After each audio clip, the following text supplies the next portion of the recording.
Possession crucial from this. How much longer will the referee allow? Dublin lead by a point, and there's the whistle. It's over. It's over. We earned it by winning the last 2 matches on the road, and that's not going to be taken away from us. But what I love in hurling, I love players that will never give in. He hits it. He hits it. It's over the bar. Oh, holy Moses. Hello everyone and welcome along to our latest episode of the RTE GAA Podcast. Penultimate round of the Football League, final round of the Hurling League. So lots to chat about for myself and Rory, with Ryan McCluskey on the football, and Jacqui Tyrrell will be along for the hurling a little bit later on. How are you, Ryan? Keeping very well, yeah. Looking forward to an eventful weekend in many ways. So yeah, looking forward to it. Many ways for sure. Let's start with Division 1 then, because you look at the 4 games and I think in a lot of ways they all, as you said, they have many different things riding on them. You've got Tyrone Monaghan, Galway Dublin, Mayo Derry and Roscommon Kerry. If you start with Tyrone Monaghan, this one really feels like the losers are gone anyway, Ryan, first and foremost, doesn't it? Yeah, and you know, the league tables do not lie. You have two sides that have been very inconsistent, you know, throughout the campaign.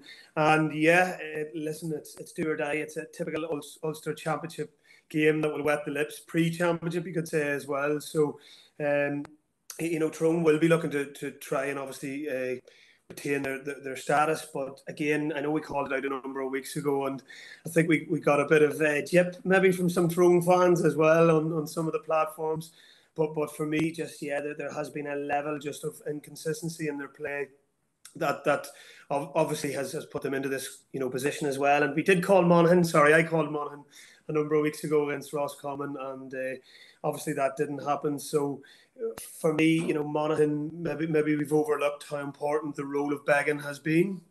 And I think it's been massive, and you know, best wishes to him and his NFL, you know, career and what may happen there. But, you know, he has been pivotal over the last number of years.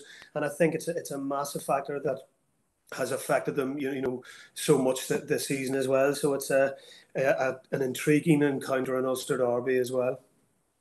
I think Ryan's right though, Rory. Like, the league tables don't lie. Both of these teams have put themselves in this position and they have nobody to blame but themselves. No, they don't. That's as fair a statement as you're ever going to make, Jacqui. It really isn't there. But in many ways, I remember a couple of years ago, Jacqui, when this new system came in whereby league was linked to championship, and I think it was sort of mooted at that time that the main areas of interest would always be towards the bottom ends of the divisions as opposed to the top, and effectively who would be relegated as opposed to who would get promoted or win leagues. And I think that's starting to manifest itself now in a big way. Is it a disaster for either team to go down? I don't think it would be a huge disaster for Monaghan if they were to lose, because I think if they lose, they're definitely gone. I think they are in a massive transition. I think it'll be a big setback for Tyrone because they obviously have a bit more depth. They've recent All-Ireland champions. Find themselves in Division 2 would be a big blow. Obviously, no, look, they're at home. They will find, they need to find something this Saturday. And I think that's another really weird quirk. I presume it's because the guards are flat to the mat on Sunday with parades. That most of the, I'm only guessing, I presume that's the reason.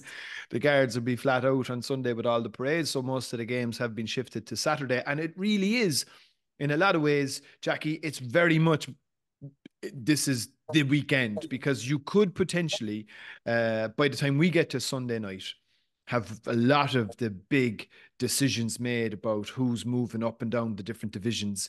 And it's just a pity in some ways that it's buried on a bank holiday weekend. Yeah. But that's just a weird quirk of fate this year, unfortunately. I do think it's weird because as well with hurling and football on the same one, it does just feel like, particularly with Ireland playing, which not for a Grand Slam anymore on a Saturday. It could have been. It could have been. Yeah. And all of that getting squeezed into one day does just feel like maybe there's a small opportunity being missed. Like, there is a Monday as well. And I know lots of people have working lives and all, but could we have just spread them out a small bit? Yeah. I definitely think, like, I've often heard Tommy Walsh make the point that, you know, fixtures are very easy until you sit down to do them yourselves. Yeah. And you do have to give the fixture makers a certain amount of latitude in relation to that. I think it's a very, very difficult job for the most part, but it is another byproduct of I hate using the split word because it's not really split. It's just another byproduct of the condensed season that we're in, where you have to rush all these things off. Because I think, correct me if I'm wrong, Ryan, but I think the first round of the Ulster Championship is about 4 weeks away after Sunday. Rory, completely agree. There's such a turnaround for the Ulster Championship at the moment. That these players we would have before seen probably a mini pre-season, you could say, at the end of the league campaign. But because of the condensed season and obviously the games nearly being on top of each other, as we were discussing as well, the players are going straight into championship football. That kind of, for me, leaves more importance on all these league games. And we probably allude to Derry and resting players, and we talk about some of the sides maybe resting players. It doesn't really happen anymore. You could only play 10, 15, games a season now. And if you, I suppose, look at maybe a Premier League and compare to maybe other professional sports as well, I know these players, and I suppose I was fortunate to be part of that for a number of years as well. You want to play every big game possible, when you want to be playing, and it's important that managers, I suppose, strike the balance as well now, coming up to this kind of penultimate round as well, where they try and get every player back, because you can't just pick this up overnight and then you're going to be buying into the start of the championship, and obviously Ulster starting first. So it's do or die this weekend in many, many ways. Brian, can I ask you a question? I mean, you had one of the longest intercounty. How long did you play intercounty football for? At the moment, my body's probably telling me longer than what it was, but anyway, it probably could be 18, 19 years. 18, 19 years, which is an extraordinary career, and it's it's a fantastic testament to you, right? So the question I'd ask you, obviously you played most of your career where the calendar was slightly more flexible and it wasn't as concertinaed as it is now. Yeah. Do you think you would have lasted as long at that level? I mean, I know you work in fitness and strength and conditioning, so you do have a certain idea around those types of areas. Do you think that, okay, here's a better way to say it. Do you think intercounty careers are going to be longer or shorter as a result of this new calendar? I think the calendar's wrong, if that answers your question. Okay. I think the season overall should be longer. Yeah, I think the club season should be longer. I think there's far too much of a break between seasons. I think we're possibly losing out to other sports and other codes at the moment, because players are turning to, maybe the likes of soccer, maybe junior soccer teams or semi-professional teams, because they have, the correct environments. Sorry, what I mean that as well is, the facilities are probably better at the moment in other codes because they fit our weather and our lovely climate, as well at the minute. So there's not too many soccer matches off the weekend. Rugby's even turning that way at the weekend, rugby sides are going that way as well with artificial pitches. I know it's maybe not a great thing to say, but, not a lot of these games are off. And it kind of goes back to my point of, I believe there should be more games. I think we're blessed at the moment that we can, and we have a lot of knowledge and a lot of access to knowledge now, with the likes of even ourselves, passing on knowledge as well. And players now are fitter, stronger, and better than what they've ever been. So the careers, I believe, will be extended now over the next number of years. And players want to play more games. If you ask the players want more games in the season. So give the players and give the fans ultimately what they want as well. Bigger games. Maybe better arenas and obviously, promote our games as best we can. Here's the difficulty though, lads, right? Everybody calls for more meaningful games, but the most meaningful games against the opposition that are at their level is right now. Yeah. Like, you're going to have to wait a very long time to get a clash like a Galway Dublin, for instance, which is pretty box office, Rory, this weekend even. Yeah. Like, you're going to have to wait another 8-10 weeks for a clash like this again, because you're going to go through provincials where we're going to have an awful lot of dire football. I hate to say it. So in a way, like, this kind of year, like Ryan's right, we should be celebrating it, but like the class of the pitches is the only thing that maybe doesn't show us what we're going to get later in the year, because all the same players are playing in the league right now. Yeah. And Down are playing Westmeath.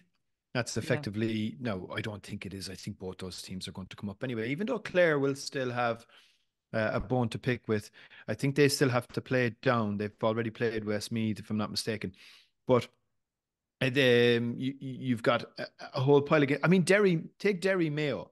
Mm-hmm. They haven't met all that off. And that's a fascinating tie in and of itself. That's really one to kind of get stuck into and, pour over, because it's a real, it's two very athletic teams. We've obviously seen the situation with Derry recently where Mickey rested a load of players. Do they all come back? What kind of a mood are they coming down to Castlebar in?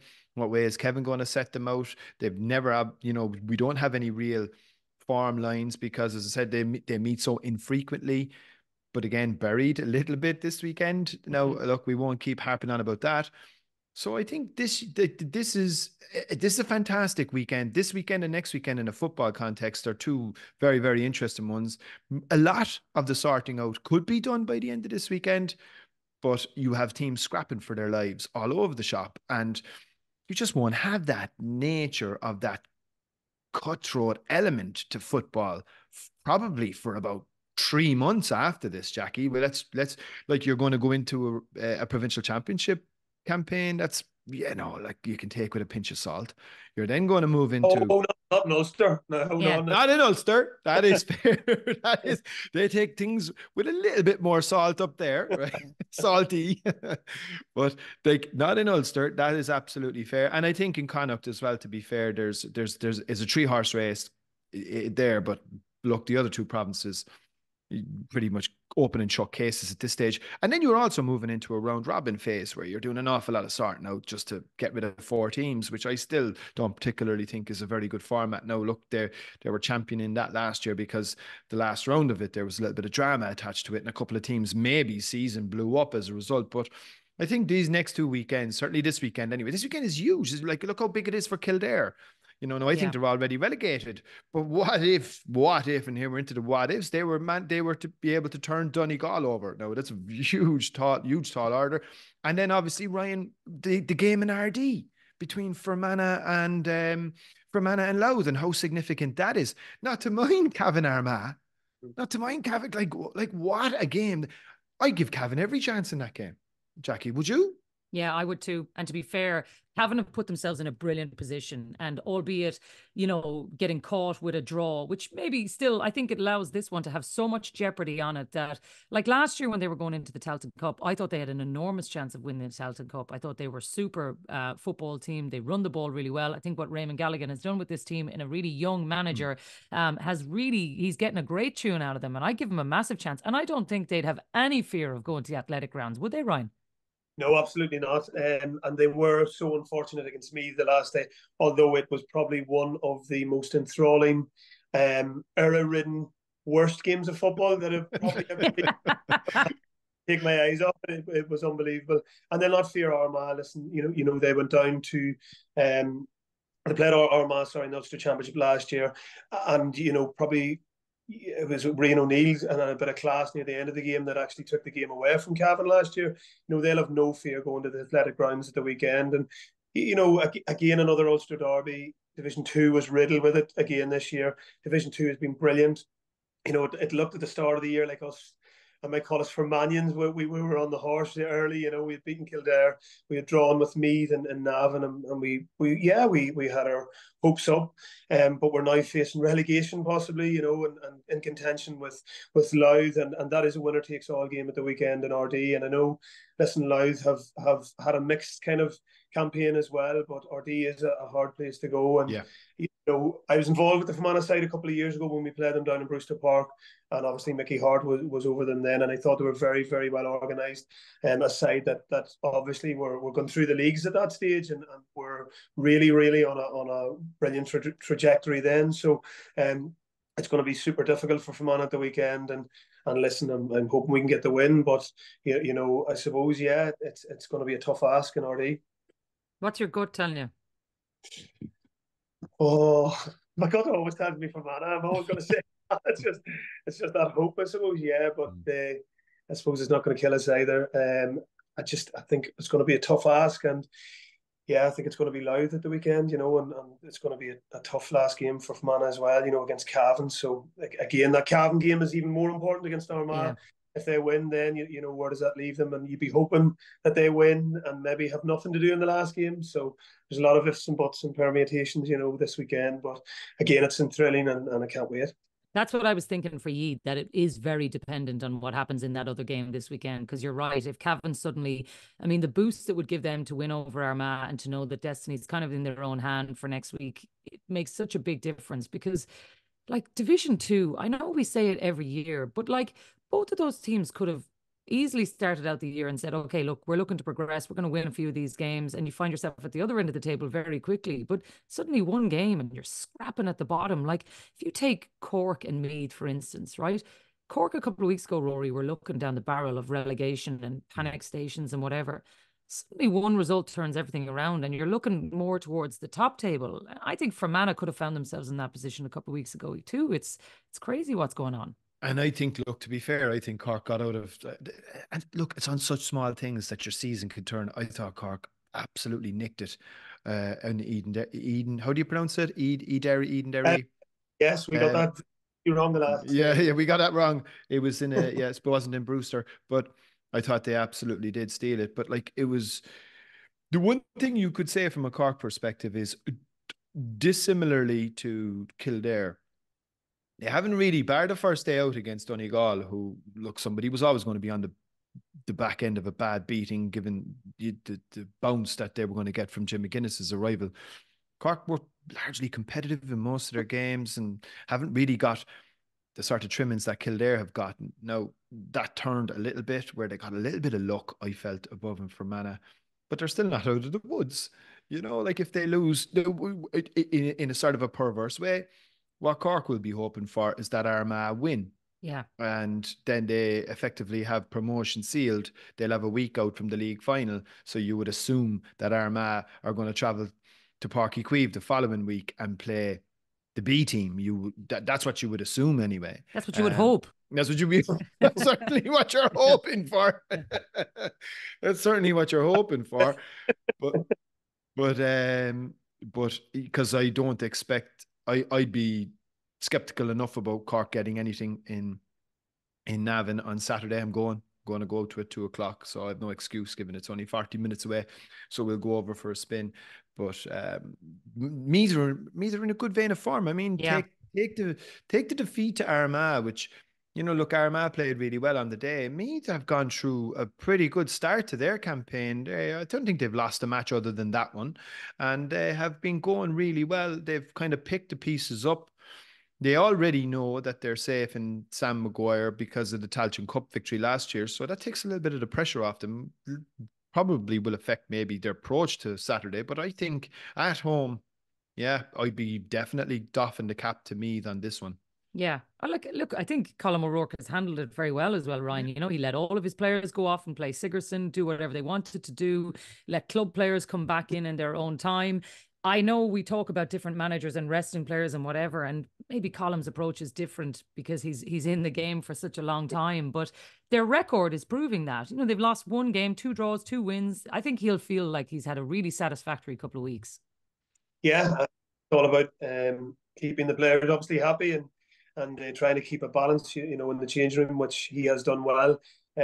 Costello, for me, has been standout for them. He's unbelievable, even, you know, in Cavan and in Breffni the last night as well. And I always find kind of Cavan and Meath very, very similar. I know they're obviously right beside each other as well, but I find their fans are quite fickle in terms of nearly living in the dark ages, you know, and maybe assuming that maybe the sides are maybe better than what they are whenever they are rebuilding and obviously naturally just in transition as well, you know, and obviously with Raymond Gallagher's side they're doing the same. But I don't know, I just looked at the Division 2 games the last day and obviously was watching a number of the Division 1 games.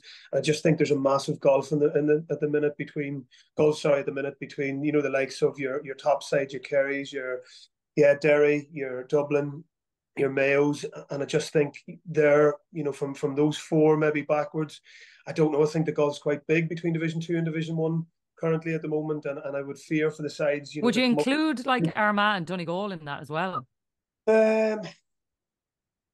Armagh, to be fair, out of those sides, Armagh, I think probably are Division 1 side. Donegal, are in transition. They've had that bounce from Jim McGuinness and his backroom team as well. But, you know, Fermanagh exposed them in so many areas as well, and probably due, yeah, they could have got a bit more out of that game, and it was very close up to half time. But I just do think that those top 3, 4, 5 sides, now we'll add Armagh into that mix.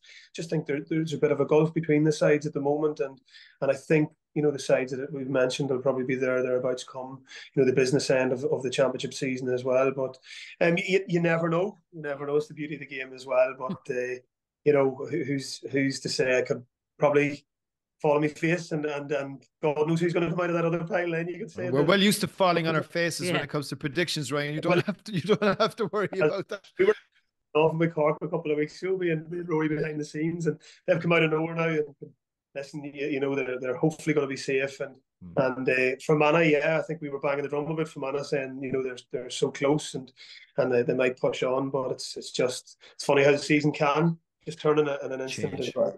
Yeah.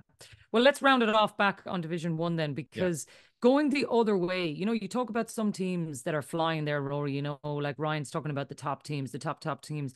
Look at the other end. Take the likes of a Roscommon. They're facing into that game against Kerry at the weekend. I think Jack O'Connor's talking in different language about kind of Kerry being potentially safe and kind of relaxed and whatever.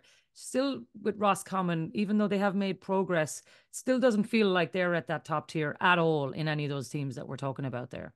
They've been flat throughout this whole campaign. Davies issued the rallying calls. They got a bit of a spurt, I think, in patches against Mayo the last day out. It felt like a spurt, though, rather than a concerted thing. Correct. Yeah. And look, I don't think there's any shame. Like it's rarefied air in Division 1. The teams are all playing at a very, very elite level, and it can be hard for, like it takes a couple of years, I think, to acclimatize to it. It takes probably a couple of years to adjust. You need massive depth. You need a constant flow of good players coming through. You're not going to be able to rely on 14, 15, 18 players. You're going to need a sizable panel if you're going, that's, I think, is a testament to Monaghan in many ways, that they've managed to sustain themselves at that level for so long. And and it just goes to show that it's difficult. Now, look, I think Kerry are flying off on Monday for a week. Certainly soon, and will they want to head off with a defeat kind of hanging around their necks? I don't think so. I think you'll probably see a fairly solid performance. They'll go on the road. They're going up to the high. They'll see this is a really good test of their mettle. They haven't picked up a huge number of away wins. They obviously won above in Clonus, but travelling victories have been a little bit rare from a Kerry perspective. This will be one they'll target. I think they'll win, and I think Roscommon are going down to Division 2. Yeah, which is probably, Ryan, where they're at right now, being fair for all of the reasons that Rory has just said. Yeah, and I think Kerry will be looking at bounce back. I think that they were humbled in Croke Park. Given a massive kick up the backside to be quite. And I think they have plenty of work to do, and obviously they'll learn a lot from that game as well. And I expect, we always talk about the two Clifford brothers, Sean O'Shea's, Stephen O'Brien, I think will play and be more prominent over the next number of weeks as well. So we do expect to see more of those key kind of names back involved for Kerry. But again, I know we talked about Davy Burke as well, and just something doesn't feel right in Roscommon. They have been flat. I know they had a good result the last day against Monaghan, and they had some more of their kind of more established players back, but whether it has been a case of maybe been up there for maybe so long between them and Monaghan as well, and maybe not getting that regeneration of players coming through. Maybe the time has just taken its toll on these sides as well, and there's been new management installed in both those counties, and it can be hard. You will get a bounce originally when you come into a setup, but again, it's that consistency, and the top sides have it, and again, it's not just because of a population thing as well. We have to look at it, the financial constraints as well to smaller counties. We have to go in there and see, that the bigger counties, have a lot more depth and a lot more money, whether we like it or not, to build these fantastic facilities and academies and to produce all these. They have a lovely bus. They have a lovely bus. Yes. Lovely bus. I always loved it. It was always like the Tyrrell one, the big yellow one. I don't know who it was.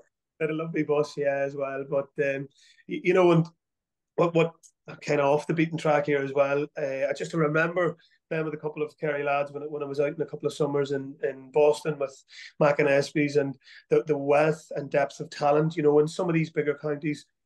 It actually frustrates me within the game that these players don't get a chance to play inter-county football. And maybe that's another podcast and maybe another, Jacqui, and another maybe time for another time. But it's just, there's so much talent in these other counties that never get a chance to play county football. And you would love to see them in some capacity playing at the highest level. And, I'm sure they're doing their best to get involved. And, we look at, the likes of the underdogs, you could say it as well, and what they have done, for the last number of years, and trying to kind of develop players to get them into their county setups. But if these players can't get into their counties, I don't know, can we get them involved in another county? I'm sure. Yeah. Pat Milan Jr. now, and the granny rule being used in that scenario, I think, has proven to be a big success. Conor Cox and Roscommon, obviously, and there's a couple of other examples. But it's a good point. You'd wonder whether teams further down the food chain utilize that rule. It's just what the knock-on effect would be, though, as well, isn't it? Because suddenly you're like, that and a fella who has desperately wanted his whole life to play for Fermanagh, and suddenly all these Kerry lads rock up, is probably a kick in the face to that fella too. Yeah. So, and then not that that's the most likely journey you'd be making. Yeah. We talked about the NFL draft. Sure, why not bring it into GA next year? Let's look at that. Yeah, we'll throw that in the hopper for the next one. Right, Ryan, we'll finish off on this then. What's the game that you are most looking forward to this weekend? For probably all the wrong reasons, I'm going to have to say Fermanagh Louth, because I don't think I'm going to sleep overly well maybe on Saturday night after that. But no, listen, I have to look forward to that. I love watching Dublin. I think there's a team. Great double header as well this weekend. Brilliant. I think it's brilliant that that's going to be on TV, box office, like with the two of them. I know it's early, but I think it's going to be great. And it's a pity it's up against the rugby too, but I think, class day out. Yeah, it's a brilliant sporting weekend as well, and I know, unfortunately, maybe people can't travel to some of the games, or may not travel to some of the games, but it's brilliant. We have access to them, and there is so many ways to watch the games. But I just, again, love watching Dublin. I think that they've been, back to themselves over the last number of weeks, and I look forward to seeing them again this weekend, and pray for Fermanagh. Yeah. Well put, Rory. I'm presuming you're going to say you're most looking forward to the Cork game too. For our I'm going over to it. I'm going to bring my small fella. He's a dub. So it's a cross we all have to bear now. So I'm going to show him the two counties that Dublin people generally hate the most, and see which one he prefers. Yeah, look, I'm looking forward to seeing it. I'm looking forward to seeing Meath, and I'm looking forward to seeing Cork. Cork were away, as we know. So look, it'll be an interesting fixture. There's obviously a lot of nostalgia attached to the fixture, given the rivalry between the two counties in a bygone era. So that'll be interesting. But Derry Mayo, I find fascinating. I'm really interested in that too. I can't wait to see how that one matches up, because, as I said, look, they didn't meet in the championship last year, and very, very rarely do. So this will be it's just a real clash of styles that intrigues me. But look, it's a great weekend of football, largely on Saturday, as we know, and it's like looking forward to it anyway. Yeah, me too. That Derry Mayo one is the one that intrigues me the most. Ryan, thanks a million for being with us. Pray for Fermanagh at the weekend, and we'll talk to you soon. He hits it! It's over the bar! Oh, holy Moses! All right, hurling next, and Jacqui Tyrrell is with us. Plenty of games to look forward to. A couple of big ones as well. On one side, you've got Offaly, Clare, Waterford, Kilkenny, Wexford, Cork, which I guess is really where all the drama is happening. On the other side, Galway, Limerick, Antrim, Tip, and Dublin, Westmeath. I think the Galway, Limerick one in particular, Jacqui, just feels a bit fascinating, because in a way, it's kind of the closest thing to a championship kind of vibe they're going to get. A couple of weeks out from it, I think maybe there's a tester in there for the two of them that effectively it's kind of a league quarter-final, if you want. Yeah, it has that feel to it, Jacqui. I think there's an awful lot more on it for Galway than I do for Limerick. Limerick just seem to be plodding along, missing a few key guys, but it doesn't really change a whole lot. They're just so good at this point that the green machine just continues to carry on. For Galway, it is important that they get some new guys. I don't feel Henry staying on can go back with that same group again, because like most other teams, they haven't got the job done to this point. So they do need something different. They do need new players. And he has been trying that out through his various games so far. So I do think for Henry, and there is that psychological thing, they need to beat Limerick. It is only the league, but it does help psychologically that if you are meeting them later on in the year, that you have beaten them at some decent level along the way. So I feel there's a lot on stake. Obviously, a league semi-final is on the block as well the weekend. So I feel for Henry, they really, really need to push this. And there is some green shoots within that group. I know they did a lot of red cards last week, but that gives an opportunity for other guys to put their hand up. Where do you think he's at with this Galway team? Like, do you think he's is he satisfied? Does he feel like he's getting enough? Because they are a bit stop-start still. It's just trying to find the elements for what he's going to get later in the summer. Where do you think he's at? You know him better than most. He's scratching his head a small bit, Jacqui. I would say, knowing Henry, he would have felt that he would have been a bit further down the road with this Galway team when he took him over. It's kind of like, has the same feel to other Galway managers outside of Micheál O'Donoghue who've come in with a good pool base in front of them and haven't really got to any kind of major milestones, i.e. a Leinster final, getting to an All-Ireland. You take Micheál O'Donoghue out of the occasion, none of the really previous managers, Gerlach Na, and go back as John McIntyre. You could throw them all into that pool, and I would say with Henry's ambitions, he would have liked to be a bit different than those and probably look to emulate what Micheál O'Donoghue, and at this point you can't say on any given milestone that he has hit them. So it's a big year for Henry. It really is. And look, you have to have the backdrop of they've come up against an unbelievable team in Limerick. So I would say he's a little tad disappointed that they haven't at least won a league title or won a Leinster final to have some element of something to go back on and say, look, well, we did do that. But so it's a big year for Henry and Galway. With that in mind, Rory, do you think this weekend is a marker for Henry to be able to go to his team and say, look, let's take Limerick down. This is step one on the journey, or whatever it is? I think it is. I think that's a very good point. I think if you look back last year, I think they might have met in the opening round of the league last year, and they played lumps out of each other below in the Gaelic rounds under lights, I think it was, and it was a real full-blooded affair. And that was 2 years ago, I think. Or was that 2 years ago? Was it, Jacqui? Yeah. So, I think no different to Jacqui Tyrrell's team. When you have a preeminent team in an era-defining team like Limerick, I think most of the other teams are going to be benchmarking themselves against them. Now, I saw some very interesting comments in columns over the last couple of days. Eddie Brennan making the point around the fact that you keep your powder dry when you're going in against them, that you don't necessarily give too much of your game away. Then I saw Martin Breheny making the point this morning to say absolutely not, totally disagrees in the same newspaper, to say what's the point in keeping your powder dry if when you do show your hand later in the summer and you're found that it's not sufficient or it's not simply going to work, and you have no plan B. So look, I think Limerick present that type of problem for everybody because they will always come up with solutions on the fly. They've got look, they're like, I mean, how many more bouquets and chocolate biscuits are we going to throw at them? They're just top class. I think at this stage, from Galway's perspective, it's going to be, I think it'll be a great opportunity for Henry to test the mettle, because my understanding is Conor Whelan and Dahi Burke have not got off those suspensions. And if they have, it's a very strange CCC given the flakes they dished out. So straight away, you're going in missing arguably your best defender and your best forward. Yeah. Now, that to me, when you're going in against Limerick, really puts you in an uphill battle mode.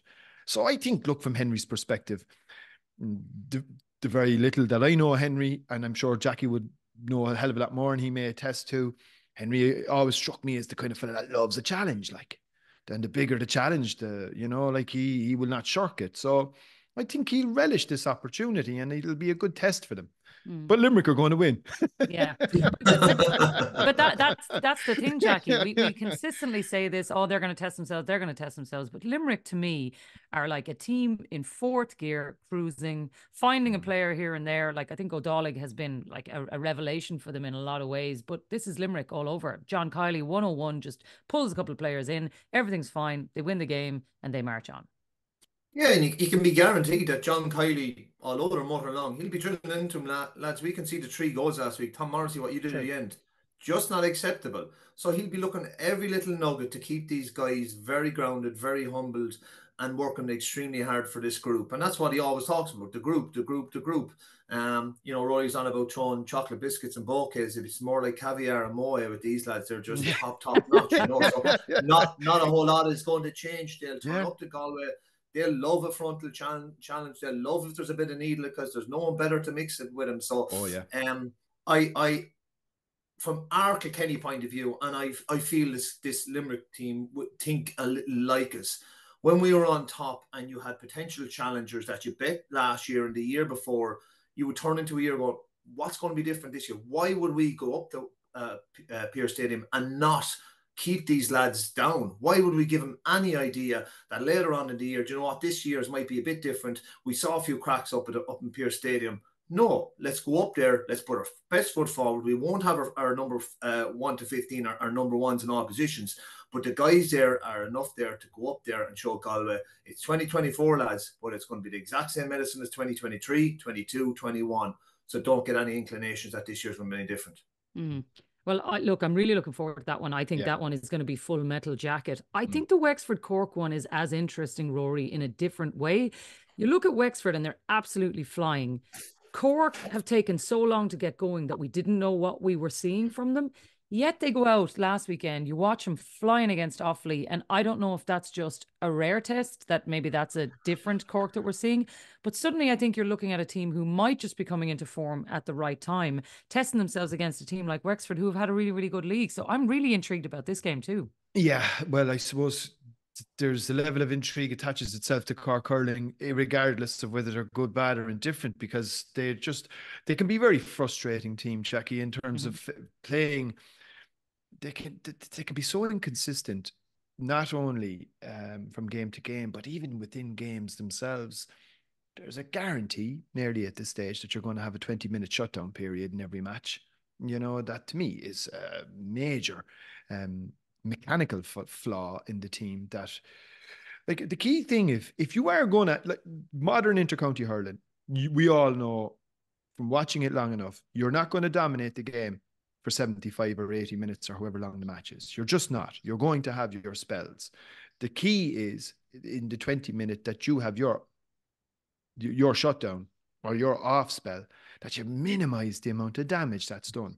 Whereas Cork seem to ship massive damage every time when that happens. And particularly, it does seem to be starting games. Now, look, how much can you put on the Offaly game the last day? I don't really know. I think Mikey described them on Monday as flat track bullies. I think that could be a fairly reasonable analogy in that, like, they're in a different space though, Rory, because of that victory, because now they have the safety of knowing they're playing Division 1 next year, which I think might allow them to have the shackles off a little bit. Yeah, and I think that is absolutely fair. I think he is getting closer as well to his championship team. I think the big thing for him is, look, the reality, bar a very unlikely victory for Waterford in Walsh Park over Kilkenny, this is Cork's last competitive game before they face Waterford in Walsh Park themselves. So I think there's no point in keeping anything in-house from here on in. I think you could potentially see maybe 12 to 13 of his championship team, or certainly what he has in mind, take the field against Wexford, and I'd expect them to be extremely competitive, because they may as well now. Look, it's into hibernation now ahead of championship after this weekend. So we should see a little bit more of what we would expect, and the notion that exists out there that he doesn't know his best 15, which I think is potentially a bit false and a little bit unfair. I think that could come to fruition a small bit this weekend. I think we're going to need to see it though, Jacqui, this weekend for that reason. Like, championship is literally around the corner now for this team. I think we need to see it. If I had to describe Cork in 2 words, they're consistently inconsistent. Yeah. And that's the biggest frustrating thing about him. You just don't know from Monday to Tuesday what Cork are going to turn up. And within that, Rory raises a very valid point. When they are out of games, sure, listen, they're just gone. They offer very, very, very little resistance. And you think of Limerick, and maybe it's unfair to compare to Cork, but I do think Kilkenny have that hangability, and when they are out of a game, they just, instead of going in 8 points down, to go down in 4 points, and the other team kind of scratch their head. And if you think of the All-Ireland semi-final last year of Galway and Limerick, Galway dominate the first half, and I think they only went in a point or two down, and the game is almost kind of going, geez, if Limerick raises it at all. Even the last day, Jacqui, sorry to cut across you, apologies, but I felt Tipperary were much the better side in that first half against Limerick and Páirc Uí Chaoimh, but only went in a point up. Yeah, and that's the thing, whereas Cork, you think of the All-Ireland a couple of years ago when it was over at half-time, they're not able to kind of round the troops and all, like they're not able to win kind of freeze out of nothing. And that's probably the most frustrating thing from a Cork point of view. Yeah, they have bags of ability, bags of players. I don't think you can read that from the Offaly game last week. That's a real kind of Cork performance. But it will be interesting this weekend. It's potentially probably their last game, so they'll have to put out some idea of a team that you'd be looking for championship. Alan Connolly continues to show something, not fully sure what that is, but it's something that's not really we've seen in Cork players up to this point. But the big question will be, we're probably coming to the end of the league for Cork. How much wiser are we of what they've learned? I'm not too sure. What about Wexford then, Jacqui? Because, like, to me, in a lot of ways, they've been one of the teams of the league. Like, I think they're playing really good hurling. They seem to be getting a good tune. I think Keith seems to have a good understanding of what he's looking for from his players. How far down the line do you think they are? Oh, I think an awful lot further, Jacqui, than, when they started the league. I always remember Derry Egan when they got bet by Clare in the All-Ireland quarter-final in Thurles. And they asked him what happened at the end of the game. He says, we just ran out of bodies. I remember the injuries just caught up him. And you got the feeling that they looked at the line and they just had no one really to bring on. Whereas now you're looking with the backdrop of all those players that have gone and all these new lads that have come in, put their hand up, shown a level of consistency, shown a level of appetite and hunger. And you kind of go, God, Keith Rossiter's building something really good here, really quick. And he does it in a kind of I don't know how you would. I feel like when you go from being a player to a manager, you change a small bit. I don't think he's changed. Like, even in his post-match commentary, like, he tells it as it is. I'd say he's very straight down the line. I'd say lads know exactly what to expect from him. They know exactly where they stand, and they're responding to him. Seamus Casey, I think, has been a huge addition along with the younger guys that just have this kind of carefree attitude. So a lot of good momentum down there. And I'd say for the likes of Lee Chin and these guys coming back, it's great because they're like, right, we have to lift it up before, whereas now we just kind of slot in here now and we can, there's something building here. So you couldn't speak how highly the job Keith Rossiter has done at this point. Unbeaten, won the Walsh Cup, all that stuff stacks up and builds really good momentum and confidence within the group. And the faith that they must have in Keith Rossiter right now must be through the roof. That's the key thing, Rory, because he's giving them the keys. He strikes me as the kind of fella that you'd love to play for. Exactly. I'd say if you're in the dressing room, you're saying, I'm going to do it for this fella. Obviously, look, you're doing it for the jersey and all of that. But look, ultimately, I think it was very instructive for me on the back of last year when Wexford flirted with the possibility of dropping out of senior hurling down to the Joe McDonagh. And for them to decide there and then, right, after having no inside man since Liam Dunn, potentially, Jacqui, if I'm not mistaken, right, because you had obviously Derek Gleeson and then Davy for a good number of years before that. They said, right, we're going back in-house and we're going to sort our own problems out and we're going to put a Wexford man in charge. And look at the response that he's gotten. I think it has been instructive and illuminating for an awful lot of other counties, and it's a real word of caution that, look, self-help is the best help of all. And to me, they're one of the stories of the spring. I think they're unbeaten. Did they win the Walsh Cup as well? They're unbeaten, yeah, they are, yeah. So they haven't lost a match yet, and they'll be, I would expect, a fairly raucous crowd in Wexford Park on Saturday. I think if it wasn't so far for me to drive, that's where I would have gone, Jacqui, instead of Navan. But Navan is a lot handier, right? But there'll be a raucous crowd in Wexford Park. The support will get in behind them. To my mind, if you look at what Wexford have to achieve to make their season a success, it's beating Dublin. That's effectively what Wexford have to do, and they will be in the last six. I think they are home and host for that now.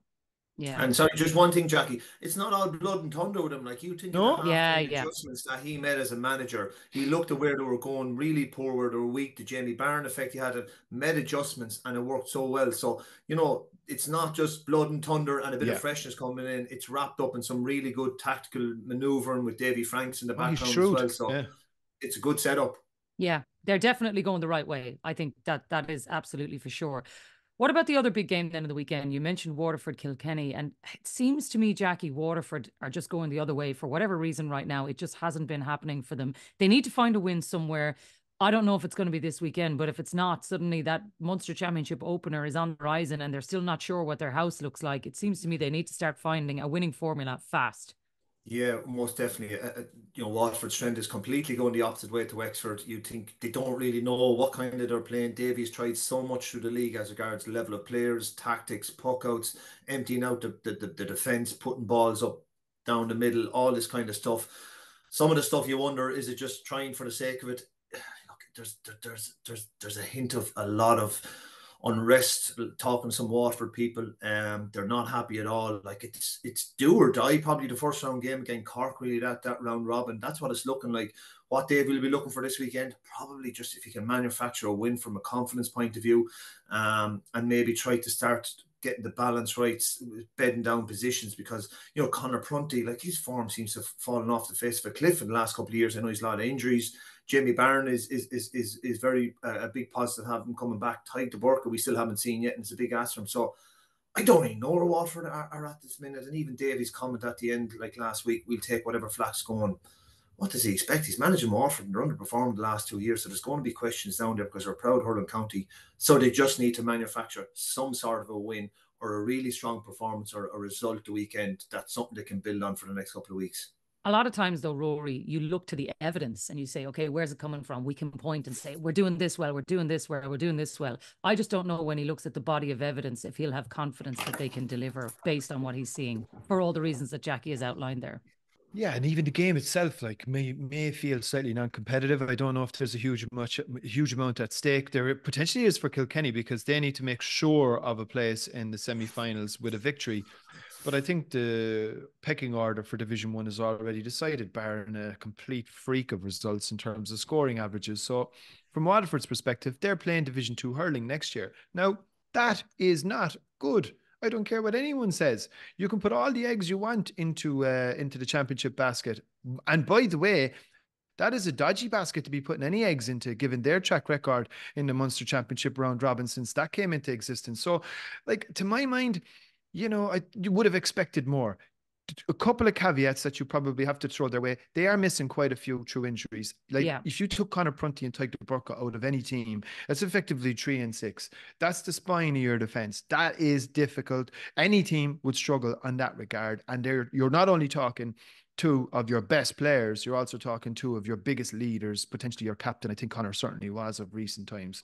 So they have been missing some players, but like every team misses players through the league. Like, these are the things you just have to cope with and get on with. And I think, look, it's been disappointing. They're going to have to, have some turnaround from a farm perspective to try and get some kind of momentum going ahead of that game against Cork. But I think that's where their season lies now. And the biggest thing that needs to happen this weekend is, as you said and Jacqui mentioned, is a performance of some sort. Like, the last thing they need is to sign off the campaign by getting a trimming from Kilkenny down in their own patch. Yeah. Last word to you on Kilkenny then, Jacqui, because they do have a habit of doing that. They do, but look, the league has been probably a mixed bag, Jacqui. I was in the game against Wexford. We should have won that. We coughed up a really poor goal, and in fairness, Wexford, they took the initiative and got a result out of it. Against Clare, we put a load of team out and didn't get the job done, so that will be concerning. And Derek was kind of bullish in his comments after the game, saying, look, we need to start locking down some positions, championships around the corner. Big concern around the half backline, and particularly the 6, Richie Reid got whipped at half time. Clare exposed that from a pace point of view. So it is Kilkenny will want to win the weekend and make sure they're in a league final. It is the local derby of the neighbours down the road as well. So I expect Kilkenny to kind of really front up. Look, Adrian Mullen continues his trend of really, really being one of the top players at the minute. This 70 minutes into TJ last week will help. A lot of key guys are starting to come back in there as well. So I expect Kilkenny to get a win there the weekend. Yeah, I'd say you're not the only one. Lads, we'll have to leave it there. Wherever you're going at the weekend, hope you enjoy it. Jacqui, thanks so much for being with us. And no problem, Jacqui. One quick thing for Rory. I see St. Kieran's in their 9th All-Ireland the weekend. I knew I was saying. Any Harty Cup representations there, Rory or Jacqui? I would say, would we get through the podcast without mentioning the Crow Cup final? No. Definitely. In fairness now, Kieran's, they are some story. Like, I always remember we did a piece on them, Jacqui, a good few years ago from a TV perspective. I went down and produced it myself. And when you're walking into the place, it's like Hogwarts, you know, when it's like Hogwarts, even the design of the building, it's got that sort of old sort of, you know, the kind of Georgian Victorian feel to the design, and there's these lovely gardens, and then you walk in and you just see Hurleys everywhere. So as you're walking past them, slitters flying over your head and a whole lot, and it's just an institution. It's an incredible finishing school. It's just one of these places, I think, in years to come, they'll do a proper documentary on it. And I mean, to think of, did you win one, Jacqui, while you were there? Yeah, we won one in 99. Brian Carlow, Offaly, Noel Kelly were on RTE. So you were important players that time. Big money transfers there. The borders are gone. No, we've no borders now, and our success is still going. So there's no Harty Cup representation again, Rory. No, there isn't. No, they were both beaten in the semi-final. So, you know, it's very hard to get out of Munster, though, Jacqui. You're always right, Jacqui, we'll wrap it up now. That's enough. Stop. We'll continue that one another day. Right. Exactly. Thanks, good luck. Guys. We'll talk to you all about See you, folks. There's the whistle. It's over.